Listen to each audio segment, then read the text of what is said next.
우리는 보통 우리의 정체성을 찾을 때요, 이름에 우리의 정체성이 담겨 있죠. 우리의 인생이 이름 안에 이름만 딱 되면 그 사람의 인생이 다 들어 있습니다.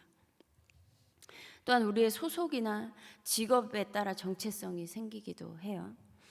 그러나 사람의 그 본질적인 그 존재의 정체성은 이러한 것으로 찾을 수가 없는 거예요. 이름이 아니더라도, 우리가 소속이 없더라도 나라는 존재가 무엇인가 라는 질문에 설명이 되어야 하는 것이죠.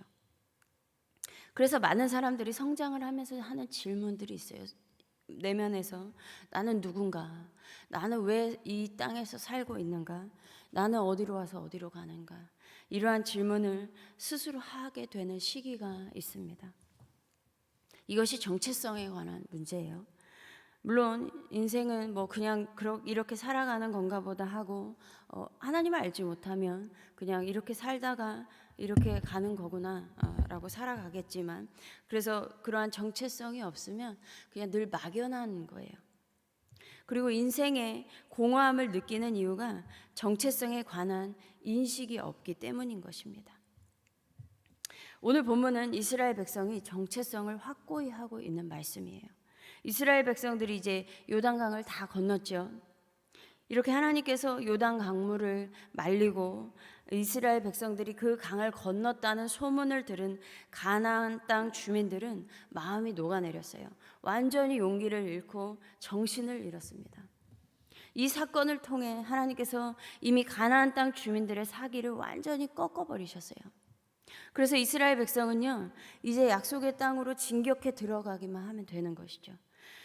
가나안 땅 주민은 이미 두려워 떨고 있었기 때문에 약속의 땅에 쳐들어가기에 아주 좋은 시기인 거예요. 그런데 하나님께서 갑자기 할례를 거행하시는 것이죠. 이 이유가 그 출애굽할 때 20세 이상의 출애굽 1세대들은 40년 광야 생활을 하면서 다 죽었습니다. 그래서 출애굽 2세대들 중에서 광야에서 태어난 사람들은 아무도 할례를 행하지 않은 거예요. 그 길에서, 그 광야 생활을 하면서 길에서 생활을 했기 때문에 할례를 행할 수 있는 그런 상황이 안 되었다라는 거죠. 그래서 할례부터 하라는 것입니다. 그러면 한두 사람이 아니니까 거의 대부분 할례를 행해야 되는 상황인 거예요. 그런데 곧 전쟁을 해야 되는 사람들이잖아요. 차라리 강을 건너기 전에 했으면 너무 좋았겠죠. 이제 막 전쟁을 앞둔 이스라엘 백성들은 사기가 오를 대로 올라 있고, 가나안 주민들은 그 사기가 나락으로 떨어질 대로 떨어져 있어요. 그래서 전쟁을 하면 이스라엘이 백전백승을 할 수 있는 아주 적절한 시기였어요. 아주 좋은 시기였습니다. 그런데 갑자기 하나님께서 할례를 행하라고 하시는 거죠. 이렇게 사람의 생각과는 참 많이 하나님의 생각은 차이가 있습니다. 이 이스라엘 백성이요, 이 앞전에 요단강을 막 건너올 때는요, 건너기에 아주 적절하지 않았어요. 수위가 가장 높은 시기에 건너야 했습니다.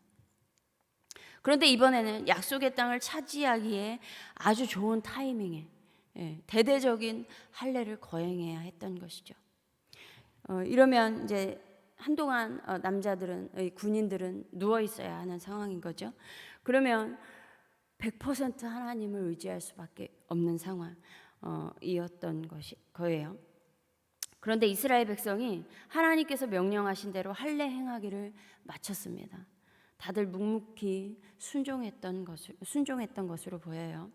그리고 이들이 낫기를 기다릴 때에 9절에 보면요, 내가 오늘 애굽의 수치를 너희에게서 떠나가겠다라는 거예요. 하나님께서 이렇게 말씀을 하고 계십니다.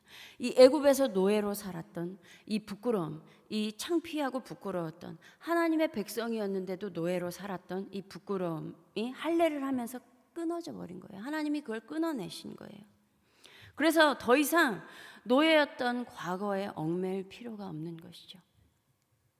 그런데 하나님께서 애초에 할례를 행하셨던 이유가 창세기 17장 아브라함을 통해서 그 이유를 설명하고 있어요. 첫 번째 할례를 행하는 이유가요, 하나님과 그 당시 이제 아브라함과 그 당시 사람들, 그리고 그 이후에 태어날 후손들과 우리는 언약 백성이다라는 그 표시예요, 할례가요. 그리고 두 번째는 가나안 땅을 아브라함과 아브라함 뒤에 오는 자손에게 영원히 소유로 주겠다는 그 의미가 담겨 있습니다, 할례에는요. 그런데 만약 할례를 안 하게 되면 약속은 파기하겠다라는 거예요. 하나님의 백성에서 끊어진다라는 의미입니다. 그래서 지금 요단강을 건넌 이스라엘 백성과 하나님은요, 언약을 파기하지 않겠다라는 거예요. 그래서 다시 할례 행하라는 것입니다. 또한 하나님의 거룩한 이 언약 백성이라는 정체성을 공고히 하고요, 앞으로 약속의 땅에 들어가서도 그 하나님의 백성으로 살아가라는 거죠. 흔들리지 말고 하나님께 속한 자로 하나님의 말씀을 따라 살아가라는 의미로 이 육체의 할례를 행하게 하신 것입니다. 이러한 할례는 하나님과 이스라엘 사이에서 이렇게 중요한 의미를 담고 있는 것이죠. 그런데 성경에서는 여기에서 끝나지 않고요, 육체에 새겨진 할례보다 더 중요한 것이 마음에 새겨진 할례라고 말씀하고 있어요. 신명기 10장 16절에도요, 너희는 마음의 할례를 행하고 다시는 목을 곧게 하지 말라. 마음에 행하라. 마음의 할례를 행하라는 거죠. 아무리 겉으로는 할례 받은 하나님의 언약 백성이라는 표시가 있다고 할지라도 마음으로 하나님의 언약 백성이 아니면 아무 소용이 없는 거예요. 이방인과 같이 살아가면 아무 소용이 없는 것이죠. 이렇게 마음이라는 것은 하나님께서 중요하게 생각하셨습니다. 여러분, 우리 조선시대에도요, 그 조선시대 학자들 그리고 여러 왕들은요, 마음 공부를 그렇게 치열하게 했다는 거예요. 마음을 잃어버렸다는 것은 곧 자아를 상실한 것과 같다고 여겼습니다. 그러니까 정체성을 잃어버린 것과 같다는 거예요. 그래서 늘 마음을 지켜야 하면서 만약에 그 마음을 잃어버렸다면 다시 찾아와야 한다는 거예요. 그래서 그 마음 공부를 치열하게 했습니다. 그런데 이렇게 마음을 지키고 찾고자 했던 것이 대부분 학문과 수양을 위해서 이렇게 했던 거예요. 그런데 마음이라는 것이 이 학문과 그 수양을 위해서만이 아니라 하나님께서는 생명과 관련되어 있다고 말씀하고 있으시죠.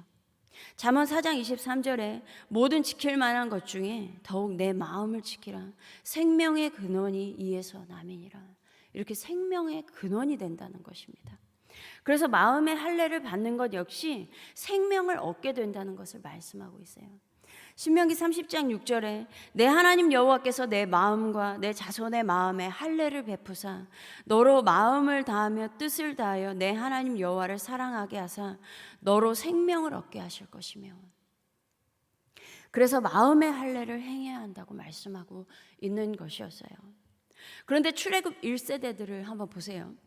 이들은 육체의 할례를 받았던 사람들이에요. 애굽의 노예였지만 애굽에서도 할례를 받았다는 것을 4절 5절에서 말씀하고 있어요. 그 중에 5절을 보면요, 그 나온 백성, 애굽에서 나온 백성이죠. 이 애굽에서 나온 백성은 다 할례를 받았으나 다만 애굽에서 나온 후 광야길에서 난 자들, 그 광야길에서 태어난 자들은 할례를 받지 못했다는 거예요. 그래서 출애굽 1세대들, 그 애굽에서 나온 그 백성들은 이미 할례를 받았던 거예요. 애굽에서요. 왜냐하면 이스라엘 백성은 아브라함 때부터 할례를 받아왔기 때문인 거죠. 습관적으로 그래서 다 그렇게 할례를 받았던 거예요. 그런데 약 400년 동안 그 시간을 보내면서 나중에 노예가 되면서 육체의 할례를 계속 받기는 하지만 마음은 노예인 거예요. 그래서 출애굽을 했어도 마음은 계속 애굽에 있었습니다. 광야 생활을 하면서도 툭하면 애굽으로 돌아가고 싶어 했어요. 그래서 계속 하나님을 향하여 불평하고 원망하다가 출애굽 1세대는 결국 광야 생활만 하다가 끝이 났습니다. 그런데 지금 여호수아에서 말씀하고 있는 것은 이 광야 생활 중에 태어난 남자아이들은 할례 받지 못했으니 그러므로 하나님의 통치를 받는 하나님의 백성이라는 그 언약 관계를 명확하게 다시 세우자. 그래서 할례를 행하게 하신 것입니다. 언약의 당사자인 하나님과 이스라엘 백성의 그 관계 형성이 더 중요했던 거예요. 하나님께서는요. 그래서 그 약속의 땅을 차지하는 것보다 더 중요했습니다. 만약 이스라엘 백성이 이 하나님과의 관계 형성, 이 정체성이 명확하게 형성되지 않으면요, 약속의 땅에 들어가서 그 땅을 차지하고 정착해서 살아간다고 해도 아무 소용이 없는 것이죠.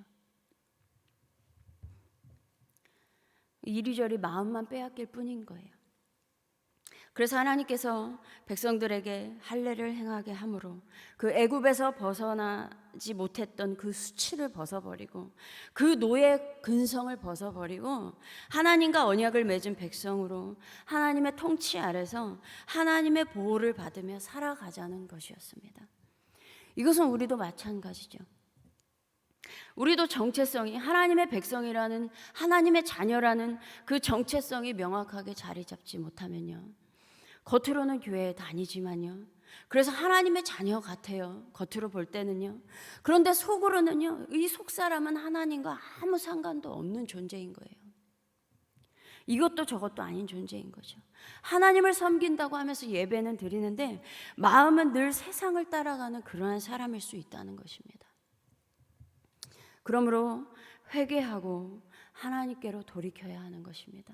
이 정체성이 바로 잡혀 있지 않은 사람은 회개해야 돼요.